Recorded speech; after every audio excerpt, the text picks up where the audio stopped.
गरीबी बढ़ गई, सिलेंडर इतना का हो गया, गैस इतने की हो गई, पेट्रोल इतना का हो गया, डीजल इतना का हो गया, आलू मटर टमाटर इतने के हो गए।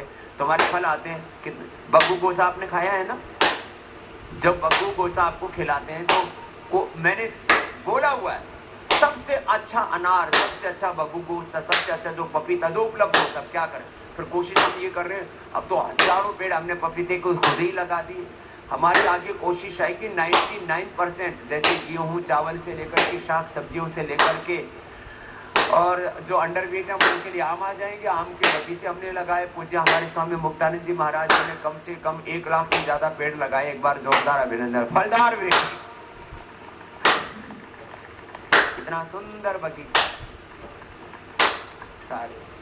फिर एक बगीचा भी सामने बना दिया निरामयम के सामने, उसके चारों तरफ मिट्टी डाल दी। मिट्टी के ऊपर चलना सबसे अच्छा होता है, वो ट्रैक बना दिया, मिट्टी का ट्रैक। पतंजलि वेलनेस में भी मिट्टी का ट्रैक बना दिया है। यहाँ आपके योगाग्राम में भी निरामयम के सामने मिट्टी का ट्रैक बना दिया। उसमें चलो मैं सुबह वहीं से दौड़ के आता हूँ। वो हार्ड जमीन पर दौड़ते हैं ना, उसकी घुटने घिसते हैं। मैंने कहा अभी तो हमको 100 साल तक दौड़ रहे हैं, थोड़ा ऐसे ही दौड़ते रहे तो थोड़ी देर में घिस जाएंगे 10-20 साल। तो अपने बिना घिसे और तुम्हारे बिना घिसे, इसलिए हमने व्यवस्था कर रखी। कितनी कितनी व्यवस्थाएं करनी पड़ती है। जो आज से 10 साल पहले योगाग्राम में आए थे, उसके बाद तो करीब 100 करोड़ रुपए हमने इसमें खर्च किए, तब जा करके इतना स्वर्ग जैसा बना है। ऐसा नहीं बन गया है। हर एक चीज का आप यदि उसकी लैंड कोस्ट, उसके पूरा इंफ्रास्ट्रक्चर की कोस्ट, फिर उसकी रनिंग कोस्ट, और जो आप जानते हैं आर्थिकी को, उनको सबको पता है। डिप्रिशिएशन कोस्ट, फिर जो बैंक से पैसा लिया है उसका इंटरेस्ट कोस्ट, ये तो हम यदि ये सारा स्वदेशी का पूरा तंत्र ना होता ना, अब तक तो ये सारा ढह जाता। और कुछ लोग तो चाहते ही है बाबा ढहे, लेकिन हम भी भारत की उस पवित्र मिट्टी से बने हैं, कोई ढहा नहीं सकता। भारत माता की उस पवित्र मिट्टी से बने हैं और सारी चीजों को साध करके समन्वय के साथ चलते, इंटीग्रेटेड, सामाजिक, आर्थिक, राजनीतिक, धार्मिक, आध्यात्मिक, वैश्विक दृष्टि को साथ में रख करके चलते। कोई एक बात को लेकर के इंटीग्रेटेड अप्रोच लेकर के चलते। कपाल भाती अनुलोम करो। तो आज जो मेरा कहने का प्रयोजन है, अपने बच्चों को मुझे दे देना और इसमें मोह माया नहीं रखना। कुछ चीजों में सेकंड थॉट नहीं रखना चाहिए, उस पर विश्वास करो। 2-4 महापुरुषों को छोड़ करके जितना मैं जी लिया उतना जी करके सभी ज्यादातर महापुरुष चले गए। जितने दिन मैंने सेवा की उससे आधे समय ही सेवा कर पाए थे पूज्य स्वामी विवेकानंद जी। जितने दिन मैंने सेवा की है इस देश की भारत माता की, उससे आधा समय सेवा कर पाए थे महर्षि दयानंद सरस्वती। जितने दिन मैंने सेवा की है उससे भी कम समय मिला पूज्य शंकराचार्य जी को। सभी महापुरुषों को, सब ज्यादातर को जहर दिया लोगों ने। आदि शंकराचार्य जी को जहर दिया, भगवान बुद्ध को जहर दिया, और महर्षि दयानंद को जहर दिया। ये तो पता नहीं, हम तो कई बार आश्चर्य होता हम बच कैसे गए। हाँ, मैंने तो लाखों जगह लोगों के हाथों से प्रसाद किया है। ये भी भगवान का ही आशीर्वाद है कि अभी भी सनातन धर्मियों में अपने सन्यासी के प्रति श्रद्धा है, विश्वास है। नहीं तो मुझे मारने के लिए तो लोग करोड़ों रुपए दे दें।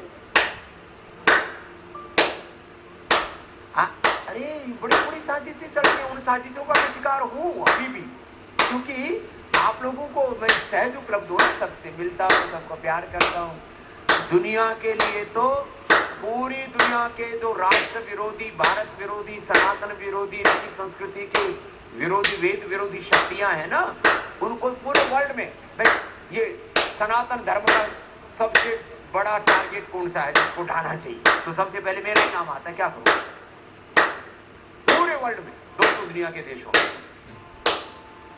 मेरे ऊपर दुनिया के जो वर्ल्ड के टॉप मीडिया है, जो थिंक टैंक्स हैं, उन्होंने मेरे ऊपर पूरी किताबें लिख रखी हैं। स्वामी रामदेव कितना खूंखार और खतरनाक है। अलग अलग लोगों के लिए। कोई कहता है इस्लाम के लिए खतरनाक है, कोई कहता है ईसाइयत के लिए खतरनाक है, कोई कहता है ये कम्युनिज्म के लिए खतरनाक है, ये पूरी दुनिया की अर्थव्यवस्था के लिए चुनौती बन सकता है, पूरी दुनिया की राजनीतिक व्यवस्था के लिए चुनौती बन सकता है। न्यूयॉर्क टाइम्स का पढ़ करके देख लो, ये बकवास मेरे बारे में लिख रखी है,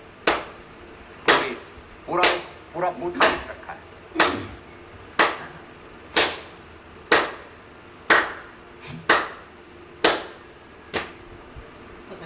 मैं तो कहता हूँ चलो दुनिया की छोड़ो, तुम इतना जरूर जानते हो, अब तो मेरी कितनी परीक्षा लोगे? अब तो परीक्षा देते देते मैं 55 साल से ज्यादा हो गया, अब तो मेरी बात मान लो। और नहीं लोगे? जो मैंने कहा है सत्य के आधार पर कहा है। राजनीतिक बातें कभी पूर्ण सत्य हो नहीं सकती, मैं उसमें पूर्ण स्वतंत्र नहीं हूँ, उसमें दूसरों पर निर्भरता, इसलिए उसकी गारंटी लेता नहीं है। उसकी गारंटी तो मोहन भागवत जी भी नहीं लेते। तो कोई भी जिनके अपने संगठन है वही अपनी जिम्मेदारी नहीं लेते। भाई हम इतनी बात जरूर कहते हैं, भाई जो उपलब्ध है उसमें से जो अच्छे हैं, भाई सब 100% अच्छे राजनीति में होना बड़ा मुश्किल है। जो 100 में से 90 हो, कोई कहता है ये है वो है ऐसा है वैसा है। अरे राजनीति में कभी भी 100% सद्गुण संपन्न लोगों का मिलना मुश्किल है, इसलिए राजनीति में तो जो उपलब्ध है उसमें जो श्रेष्ठतम है उसको आशीर्वाद दो, ये राजनीतिक सत्य है। बाकी धर्म में 100% है। अब कोई कहे मैं वैसे तो शाकाहारी हूँ, कभी कभी मुर्गा मछली खा लेता हूँ, कभी कोई गाय भैंस मेरे को कभी उनकी खा जाता है, ऐसा तो नहीं होता है। या तो शाकाहारी हो तो मांसाहारी हो, ये कभी कभी नहीं होता है। या तो तुम दारू पीते हो या तो नहीं पीते, या तो तम्बाकू खाते हो या तो नहीं खाते, या तो सदाचारी हो या तो बोले वैसे तो मैं 360 दिन तो सच्चरित्रवान हूँ, पतिव्रता हूँ, पत्नी व्रता हूँ, 5 दिन थोड़ी अफरा तफरी कर ले तो दुराचारी हो, सदाचारी काम तो धर्म में 100% चलेगा।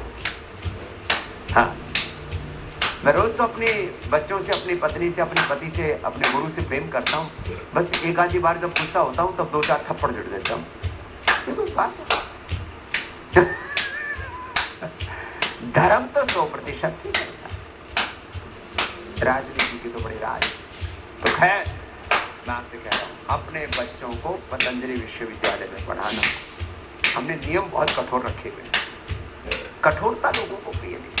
अच्छा वैसे चाहते सब 100% अच्छा होना चाहिए, तो कई बार तो हमारी संस्था के अंदर ही इस बात को लेकर के विवाद हो जाता है। फिर मैं कहता हूँ भाई देखो, किसी को राजी हो या नाराज, चाहे सारे चाहे विश्वविद्यालय बंद करना पड़े, चाहे गुरुकुल आचार्य कुल बंद करना पड़े, नियमों से समझौता नहीं करूंगा, नहीं करूंगा, नहीं। भैया तुमसे बोलता हूँ, जिनको उपचार लेना हो लो, नहीं तो भागो यहाँ से। अब तुमको अर्थराइटिस है, तुमको नींबू चाहिए, तुमको दही छाछ अचार टमाटर चाहिए। एक कल बहन बोली, बोले जी लाभ थोड़ा कम हो रहा है। मैंने कहा इसको 100% स्ट्रिक्टली इसका डाइट फॉलो करो। उसकी नहीं जी खाना तो दे दो। मैंने कहा तो अपने शर्तों पर इलाज कराना चाहती, भाग यहाँ से। ऐसे तो नहीं बोला, ऐसे इतना कठोर भी नहीं हूँ मैं। मेरे बारे में कुछ लोगों ने छवि बना रखी, बहुत बड़ा खतरनाक है। अच्छा बताओ मैं खतरनाक लगता हूँ? चल अनुलोम विलोम कर।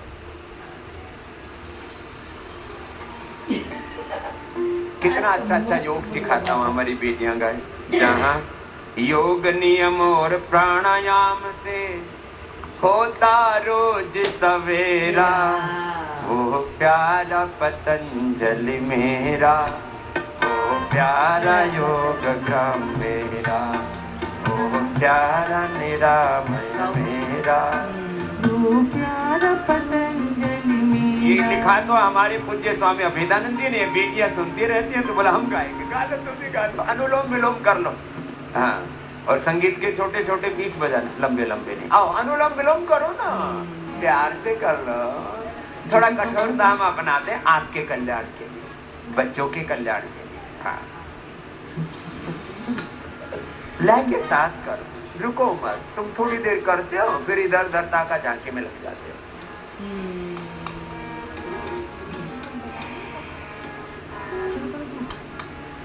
जहाँ योग नियम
पतंजलि मेरा, यह योग ग्राम है मेरा। जहाँ योग नियम और प्राणायाम से होता रोज सवेरा, यह प्यारा पतंजलि मेरा, यह योग ग्राम है मेरा।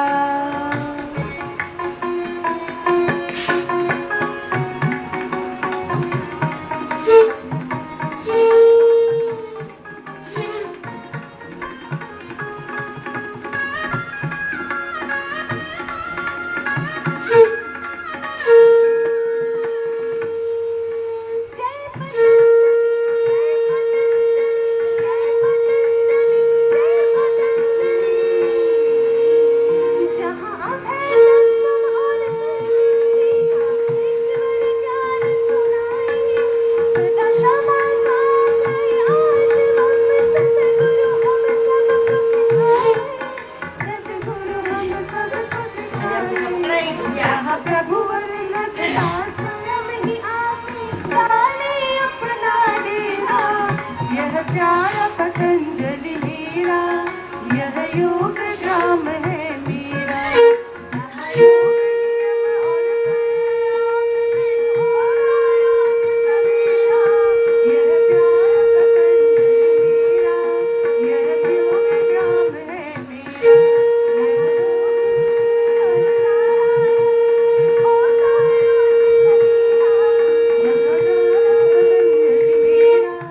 यह योग ग्राम है मेरा, यह प्यारा पतंजलि मेरा, यह योग ग्राम है मेरा। यह प्यारा पतंजलि मेरा, यह योग ग्राम है मेरा। ऐसे गुरु भगवान की शरणागति, राम नाम का, ओम नाम का, कृष्ण नाम का, भगवान नाम का, ध्यान करते करते अनुलोम भ्रामरी उद्गीत। आओ भस्त्रिका कपाल भाती काफी करवा दी, अनुलोम विलोम भी अब भ्रामरी उद्गीत करा।